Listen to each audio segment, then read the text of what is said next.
વડનગરમાં જાહેરમાં રમાતો વરલી મટકાનો જુગાર।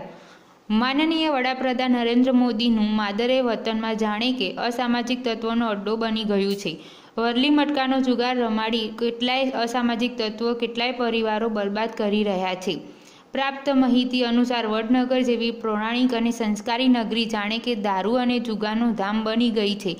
કાયદાનો કોઈ પણ પ્રકારનો ડર ન હોય તેમ વડનગરમાં ખુલ્લેઆમ વરલી મટકાનો જુગાર જેમાં મજૂરી કરીને માંડ પોતાનું ગુજરાન ચલાવતા પરિવાર વરલી મટકાના જુગારની આગમાં ઓમાઈને બરબાદ થઈ રહ્યા છે। વહેલી સવારથી માંડી સાંજ સુધી લગભગ 3 થી 4 ઠેકા ઉપર BN હાઈસ્કૂલ નજીક આંબેડકર ચોક આગળ તેમજ બજારમાં શર્મિષ્ઠા તળાવની સામે જૂની પોલીસ ચોકીની સામે એક છાપરામાં વરલી મટકાનો જુગાર રમાડવામાં આવી રહ્યો છે। શું આમ ખુલ્લેઆમ રમતા જુગારીની જાણ પોલીસને હોવા છતાં કેમ આના પાછળ કોઈ કાર્યવાહી કરવામાં આવતી નથી?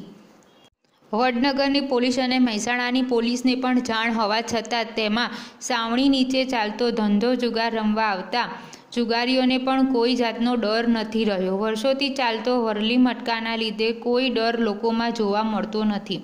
આના પાછળની કારણ શું? આના પાછળ રાજકારણ કે મોટા સરકારી અધિકારીનો હાથ પણ હોઈ શકે। વરલી મટકા રમાડતો શખ્સ સમીર પટેલ તેઓના 2 જગ્યાએ ઠેકા ચાલુ છે તેવું જાણવા મળેલ છે તેવું વડનગરના રિપોર્ટર જણાવી રહ્યા છે।